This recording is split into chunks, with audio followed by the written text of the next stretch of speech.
Amigos, muy buenas noches. Esta temática de hoy vamos a dedicarla a personas bellas del interior del país. Vamos a dedicárselo a Suchitepeques, gente linda de Retauleu, Quetzaltenango, Totonicapán, Xela, Quetzaltenango, Huehuetenango, también Mazatenango, Suchi, lugares muy lindos. Quiché, Santa Cruz del Quiché, Chichicastenango, Baja Verapaz, Alta Verapaz, Petén, Izabal, la parte costeña, también de Escuintla, y gente de nororiente de Zacapa, Chiquimula, Jalapa y Jutiapa. Petén, por supuesto, no se puede quedar fuera de la dedicatoria de esta noche para ustedes de esta temática importantísima que es parálisis cerebral y epilepsia. Básicamente la vamos a dividir en dos. Primero vamos a hablar de parálisis cerebral previa, cuando podemos prevenirla, y parálisis cerebral propiamente dicho, cuando ya se dio el problemita.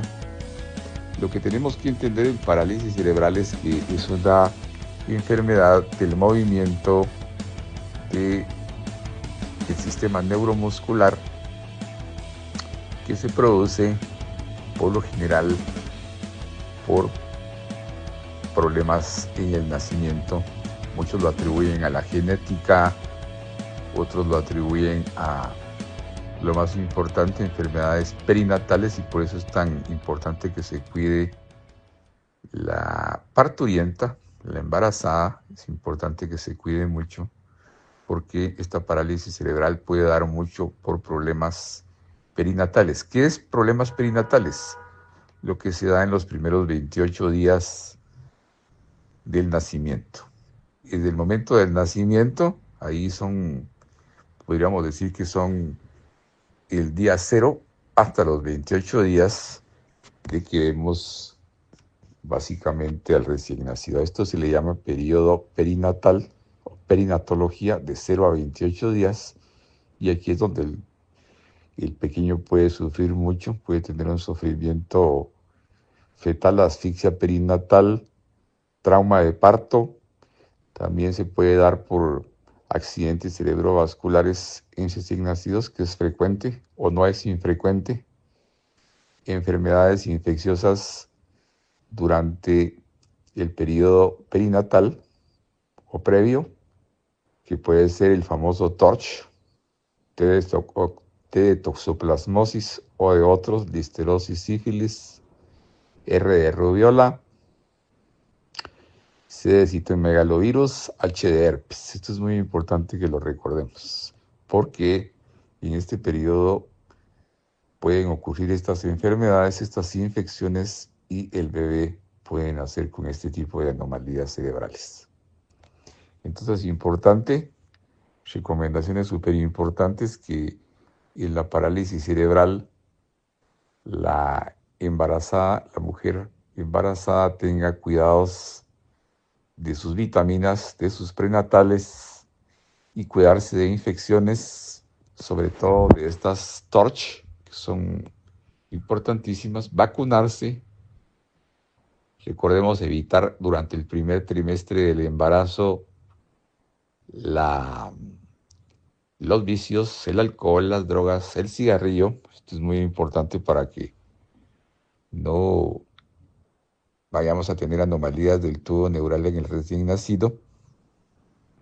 Y luego, la vacunación es muy importante, la buena alimentación, la buena hidratación, y por supuesto que la paciente tenga mucho cuidado en su embarazo y se haga sus controles periódicos ultrasonográficos. Bueno, luego del nacimiento ya vamos a tener que, si el paciente tiene esta enfermedad, ya encontramos un recién nacido con parálisis cerebral. Obviamente lo que se tiene que hacer en este caso es hacer el diagnóstico. Aquí aparecen unas imágenes de cómo podemos hacer el diagnóstico en la parálisis cerebral. Lo más importante son las resonancias, las tomografías cerebrales, los Doppler transcraneales o transfrontalales, que también son exámenes de emergencia que deben utilizarse. En nuestro centro, recuérdense, tenemos toda esta tecnología, vean esta tecnología de punta que podemos aplicar para ayudar a hacer el diagnóstico de su paciente. Y luego recordar que, si bien es cierto, la parálisis cerebral por el momento no tiene ninguna cura, sí se puede tratar y sí podemos lograr que su paciente mejore su calidad de vida. No es progresiva, esto a diferencia de muchas enfermedades del sistema nervioso, no son progresivas. La parálisis, la espasticidad, los desórdenes del movimiento, los problemas del habla, la audición, pues se quedan ahí, no van a progresar. Pero obviamente conforme el paciente crece va a ser necesario el aumento de la dosis de los medicamentos y la medicación. Ahora, epilepsia, esta es una de las complicaciones. ¿Y por qué la dejo por último? Porque esta es una de las complicaciones que se pueden dar en los pacientes con parálisis cerebral. Y aquí sí es importante, quiero hacer mucho énfasis, porque este síntoma sí puede progresar.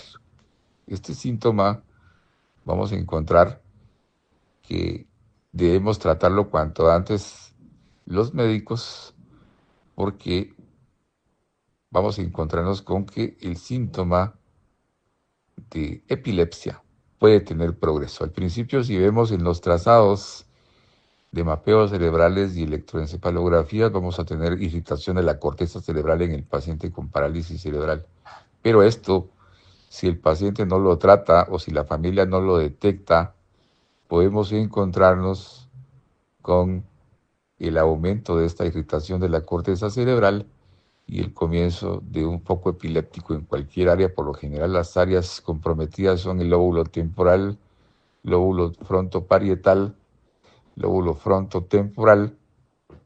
Y aquí el diagnóstico se va a hacer muy importante porque, queridos amigos, en epilepsia sí hay que poner manos cuanto antes, medicar cuanto antes, porque la epilepsia, si bien es cierto, la enfermedad parálisis cerebral no es progresiva, en epilepsia sí puede ser progresiva y vamos a encontrar un paciente no solo con parálisis cerebral y daño neurocognoscitivo, sino con epilepsia que puede empeorar su condición, puede provocar más daño cerebral y puede ser progresivo. ¿Qué pasa si no lo tratamos? ¿Qué sucede si simplemente esperamos el progreso de la epilepsia, el progreso de la irritación de la corteza cerebral va a ser evidente, provocando un neurodaño que puede ser permanente y provocando que el paciente después pueda entrar y hacer su debut a lo que va a ir a ser una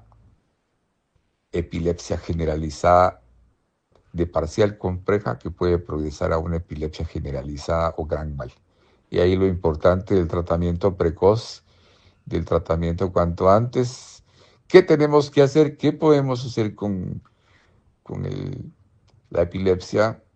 Podemos hacer mucho. En este caso, el tratamiento con medicación y psicofármacos es muy importante. Se debe empezar con una impregnación en el paciente que puede durar de 2 horas a 24 horas.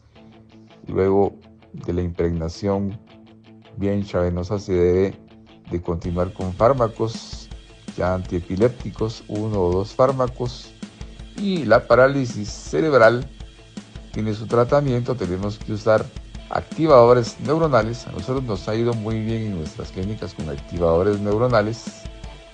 Estos se pueden administrar vía intravenosa y se debe tener precaución en el manejo y va a ser la dosis por kilogramo de peso de acuerdo a como veamos al paciente. Es decir, hay mucho que se puede ofrecer en la parálisis cerebral.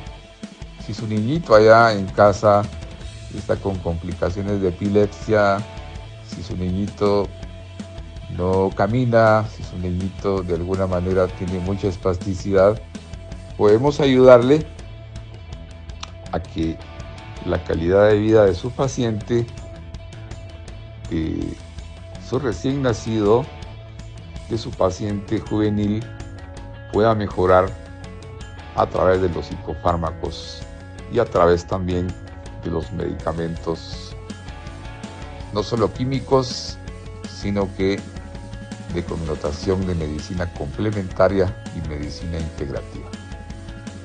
Este fue el video podcast de hoy del Dr. Eddie Monge. Usted puede contactarse con él escribiéndole directamente a su WhatsApp o a sus redes sociales personales.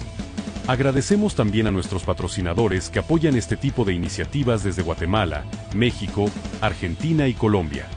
Si le gustó este video podcast, lo invitamos a que nos dé like, se suscriba a nuestro canal y active la campanita para recibir notificaciones cada vez que salga un nuevo video. Cada sábado un nuevo estreno de videos y podcast con temas de interés en neurociencias.